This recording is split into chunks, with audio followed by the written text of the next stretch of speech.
Speaker YouTube channel थी सुनुन दिन भर रो खबर पढ़ुचन हेमंत कुमार महापात्र। मुख्यमंत्री मोहन चरण माझी आज नो 2 दिनिया दिल्ली गस्त थी जाइछन। दिल्ली न श्री माझी आज उपराष्ट्रपति सीपी राधाकृष्णन को सौजन्यमूलक साक्षात्कार करिछन। ई उदय मुख्यमंत्री राज्य सरकार भिन्न भिन्न विकासमूलक काम जनकल्याण योजना बाबदे तांको संगे आलोचना करिछन। मुख्यमंत्री श्री राधाकृष्णन को ओडिशा विजन 2036 ଆଉ 2047 ଦେବାର ସହିତ ରାଜ୍ୟର ଦୀର୍ଘମିଆଦୀ ଲକ୍ଷ୍ୟ ବାବଦେ ଜଣାଇଛନ୍। ଇତାର ଆଗନୁ ମୁଖ୍ୟମନ୍ତ୍ରୀ କେନ୍ଦ୍ର ସ୍ୱାସ୍ଥ୍ୟ ଆଉ ପରିବାର କଲ୍ୟାଣ ମନ୍ତ୍ରୀ ଜେପି ନଡ୍ଡାଙ୍କୁ ବି ଭେଟିଥିଲେ। ಈ ಸಮಯથી ಭಿನ್ನ ಭಿನ್ನ ವಿಷಯ ରାଜନୈତିକ ପରିସ୍ଥିତି ଆଉ ଭବିଷ୍ୟତର କାର୍ଯ୍ୟପନ୍ଥା ବାବଦେ ଆଲୋଚନା ହେଇଥିବାର ଶ୍ରୀ ମାଝୀ ସାମାଜିକ ଗଣମାଧ୍ୟମ ଥି ଜଣାଇଛନ୍। ମୁଖ୍ୟମନ୍ତ୍ରୀ ଦିଲ୍ଲୀ ଗସ୍ତ ସମୟଥି ଅଲଗା କେନ୍ଦ୍ରମନ୍ତ୍ରୀମାନଙ୍କୁ ବି ଭେଟବାର କାର୍ଯ୍ୟକ୍ରମ ରହିଛି। ଦେଶ ସୁସ୍ଥ ନାରୀ ସଶକ୍ତ ପରିବାର ଅଭିଯାନ ଥି 6,50,00,000 ମହିଳାଙ୍କ ସ୍ୱାସ୍ଥ୍ୟ ପରୀକ୍ଷା ହେଇଥିବାର କେନ୍ଦ୍ର ସ୍ୱାସ୍ଥ୍ୟ ଆଉ ପରିବାର କଲ୍ୟାଣ ମନ୍ତ୍ରୀ ଜେପି ନଡ୍ଡା କହିଛନ୍। ଶ୍ରୀ ନଡ୍ଡା କହିଛନ୍ ଯେ ସୁସ୍ଥ ନାରୀ ସଶକ୍ତ ପରିବାର ଅଭିଯାନ ଗଲାକାଲ ଶେଷ ହେଇଛେ। ଗଲା ମାସ 17 ତାରିଖ ନୁ ମୂଳ ହେଇଥିବା ଇ ଅଭିଯାନ ଥି ସାରା ଦେଶେ 18 ଲାଖ ସ୍ୱାସ୍ଥ୍ୟ ଶିବିର ହେଇଥିଲା। ଇ ଅସାଧାରଣ ସଫଳତା ଦେଶେ ମହିଳା ମାନଙ୍କର ସ୍ୱାସ୍ଥ୍ୟ ଲାଗି ସଚେତନତା ଆଉ ସାମୂହିକ ଚେଷ୍ଟାର ପ୍ରତିଫଳନ ଆଏ ବୋଲି ଶ୍ରୀ ନଡ୍ଡା କହିଛନ୍। ଲଘୁଚାପ ଲାଗି ହେଇଥିବା ବର୍ଷାନୁ ନୂଆପଡା ଜିଲ୍ଲାର କୋମନା ବ୍ଲକ ନ ଯାହା ବାଧାପ୍ରାପ୍ତ ହେଇଛେ। ବଢି ଲାଗି ଛତାନୁ ମଖାବଟା ଆଉ ମାଲକମୁଣ୍ଡା ନୁ କୁଞ୍ଜଲପଡା ସଡକ ଧୂର ହେଇଯାଇଥିବାର ଜଣାପଡିଛେ। ଗଲାକାଲ କୋମନା ଇଲାକା ନ 176 ମିଲିମିଟର ବର୍ଷା ରେକର୍ଡ କରାଯାଇଛେ। ଆଜ ହେଉଛି ବିଶ୍ୱ ପ୍ରାଣୀ ଦିବସ। ସାରା ପୃଥିନ ଜୀବଜନ୍ତୁ ମାନଙ୍କର କଲ୍ୟାଣ ଲାଗି ଲୋକମାନଙ୍କୁ ସଚେତନ କରବା ଲାଗି ଦିନ ପାଳନ କରାଯାଉଛେ। ଇ ଉଦୟ ମୁଖ୍ୟମନ୍ତ୍ରୀ ମୋହନ ଚରଣ ମାଝୀ ତାଙ୍କର ବାର୍ତ୍ତାଥି କହିଛନ୍ ଯେ ଗୋଟେ ସନ୍ତୁଳିତ ପରିବେଶ ଆଉ ଜୈବ ବିବିଧତାକେ ବଜାୟ ରଖବାର ଲାଗି ପ୍ରାଣୀ ମାନଙ୍କର ଖାସ ଭୂମିକା ରହିଛେ। ପ୍ରାଣୀ ମାନଙ୍କର ଲାଗି ସମ୍ବେଦନଶୀଳ ହେବାରକେ ମୁଖ୍ୟମନ୍ତ୍ରୀ ଆହ୍ୱାନ ଦେଇଛନ୍। ଜଙ୍ଗଲ ଆଉ ପରିବେଶ ମନ୍ତ୍ରୀ ଗଣେଶ ରାମ ସିଂ ଖୁଣ୍ଟିଆ କହିଛନ୍ ଯେ ବନ୍ୟ ପ୍ରାଣୀ ମାନଙ୍କର ସୁରକ୍ଷା ଆଉ ସଂରକ୍ଷଣ ଲାଗି ରାଜ୍ୟ ସରକାର ଖାସ ପଦକ୍ଷେପ ମାନ ନେଉଛନ୍। ରାଜ୍ୟର ଜଙ୍ଗଲ ବାଘ ହାତୀ ଭାଲୁ ବାଗି ବନ୍ୟ ପ୍ରାଣୀ ମାନଙ୍କର ନିରାପଦ ଆଶ୍ରୟସ୍ଥଳୀ ହେଇଛେ।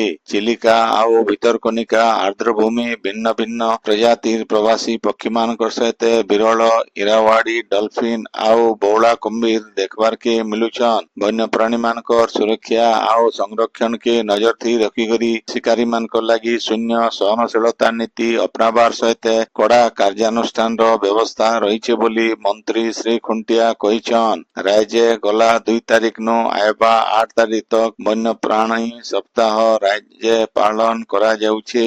ବୌଦ୍ଧ ଜିଲ୍ଲା ପ୍ରଶାସନ ଆଉ ଜିଲ୍ଲା ନିୟୋଜନ ଅଫିସର ମିଳିତ ସହଯୋଗ ଥି ଶିକ୍ଷିତ ଜୁଆନ ପିଲା ଟୁକେଲ ମାନଙ୍କୁ ରୋଜଗାର ଯୋଗାଇ ଦେବାର ଲାଗି 3ଟା ନିଯୁକ୍ତି ଶିବିର ଆୟୋଜନ କରାଯିବା।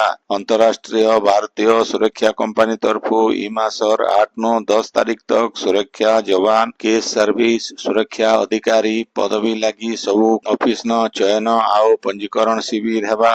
ବଛା ହେଇଥିବା ପ୍ରାର୍ଥୀମାନଙ୍କୁ କେନ୍ଦ୍ର ସରକାରଙ୍କର ଗୃହ ମନ୍ତ୍ରଣାଳୟ ତରଫୁ ପ୍ରଶିକ୍ଷଣ ଦିଆଯିବା।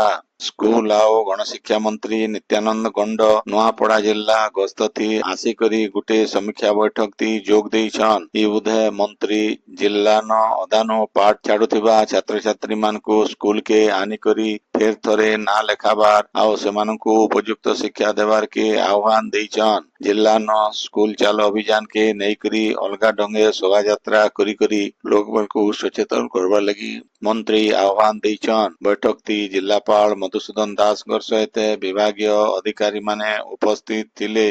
68 ନମ୍ବର ରାଜ୍ୟ ଗୋଷ୍ଠୀ ସଂସଦୀୟ ସଂଘ ସମ୍ମିଳନୀ ଆଉ 9 ନମ୍ବର ରାଜ୍ୟ ଗୋଷ୍ଠୀ ମହିଳା ସମ୍ମିଳନୀ ଥି ଯୋଗ ଦେବାର ଲାଗି ବାଚସ୍ପତି ସୁରମା ପାଢୀ ଆଇବା 5 ତାରିଖ ନୁ 29 ତାରିଖ ତକ ବିଦେଶ ଗସ୍ତ ଥି ଯିବାର କାର୍ଯ୍ୟକ୍ରମ ରହିଛେ।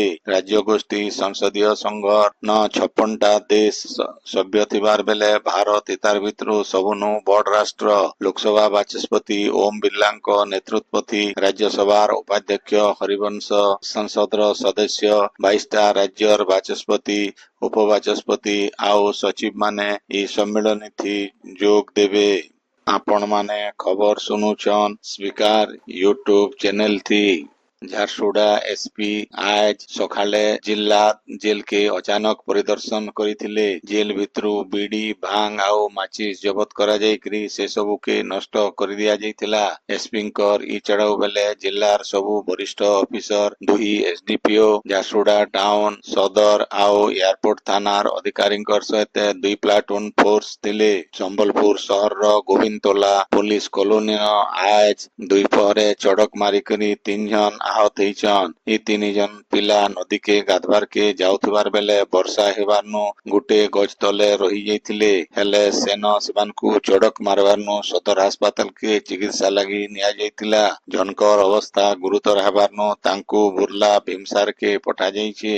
ବଲାଙ୍ଗୀର ଜିଲ୍ଲା ଲଇସିଂହା ବ୍ଲକର ଯୋଗୀ ସର୍ଦା ଗାଁ ଥି ଆୟୋଜନ ଶ୍ରୀମଦ୍ ଭାଗବତ କଥାମୃତ ମହୋତ୍ସବ ମୁଁ ଲେଇଛି।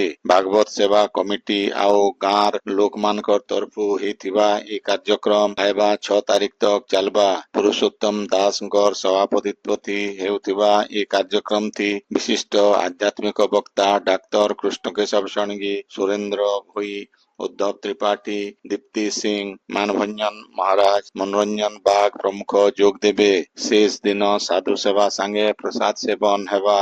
राज्य बाहर के चालान हेउथिबा 55 जन दादन श्रमिकों पुलिस कंटा बांजिनो उद्धार करिछे। श्रमिक माने आंध्र प्रदेश के नेबार लागी दादन सरदार लोक मान को गुटे घरे लुकई थिबार खबर पाइकरी पुलिस सेन चढ़ाऊ करी श्रमिक मान को उद्धार करिथिला। उद्धार हेतिबा श्रमिक मानकर भितरे 14 जन छुआ, 25 जन लोक आउ 16 जन महिला थिबार जना पड़िछे। श्रमिक माने जन पिछा 10,000 टंका लेखा बयना नैथिबार जना पड़िछे। पश्चिम ओडिशा बारिक महासंघर सभापति कंगालू बारिकଙ୍କର ବିୟୋଗତି ସମ୍ବଲପୁର ଜିଲ୍ଲା ବାରିକ ସମାଜ ତରଫୁ ଆଜ ଗୁଟେ ଶ୍ରଦ୍ଧାଞ୍ଜଳି ସଭା ହେଇଯାଇଛି। ଜିଲ୍ଲା ସଭାପତି ସନ୍ତୋଷ ବାରିକଙ୍କର ସଭାପତିତ୍ୱ ଆଉ ତୁଷାର ରଞ୍ଜନ ବାରିକଙ୍କର ପରିଚାଳନା ଥି ହେଇଥିବା ଇ ଶ୍ରଦ୍ଧାଞ୍ଜଳି ସଭା ଥି ରାଜ୍ୟ ସଭାପତି ହେମନ୍ତ କୁମାର ବାରିକ, ସତ୍ୟନାରାୟଣ ଠାକୁର ଆଉ ଚିତ୍ତରଞ୍ଜନ ପ୍ରସାଦ ପ୍ରମୁଖ ଯୋଗ ଦେଇକରି ସ୍ୱର୍ଗତ ବାରିକଙ୍କର ସ୍ମୃତିଚାରଣ କରିକରି ଶ୍ରଦ୍ଧାଞ୍ଜଳି ଜଣାଇଥିଲେ। ଇଥି ପଶ୍ଚିମ ଓଡିଶାର ଭିନ୍ନ ଭିନ୍ନ ଜିଲ୍ଲାର ପ୍ରତିନିଧି ମାନେ ଯୋଗ ଦେଇଥିଲେ।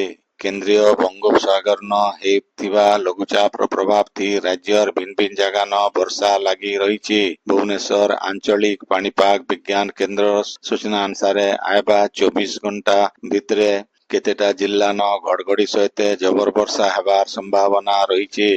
ସିଆଡେ ହୀରାକୁଦ ଜଳଭଣ୍ଡାରନୁ 3ଟା ଗେଟ୍ ଦେଇକରି ପାଣି ଛଡା ଯାଇଛି। ସଞ୍ଜର 6 ବଜେ ତକ ଜଳଭଣ୍ଡାରର ଜଳସ୍ତର 628.12 ଫୁଟ ଥିଲା। ଆଜିର ଖବର ଇନ ଶେଷ ହେଲା। ଆପଣଙ୍କର ଇଲାକାତି ହେଉଥିବା ସଭା ସମିତି ସାଂସ୍କୃତିକ କାର୍ଯ୍ୟକ୍ରମ ବାବଦେ ଖବର ପ୍ରସାରଣ ଲାଗି ଆମର ହ୍ୱାଟ୍ସଆପ ନମ୍ବର 9437348018 କେ ଲେଖିକରି ପଠେଇ ପାରବେ। ସମ୍ବଲପୁରୀ ଭାଷା କେ ବରକସ करवार लगी आमर यूट्यूब चैनल के लाइक, शेयर आउ सब्सक्राइब करवार के अनुरोध। आइबा काल खबर फिर सुनी पारबे राति 9 बजे। जुहार।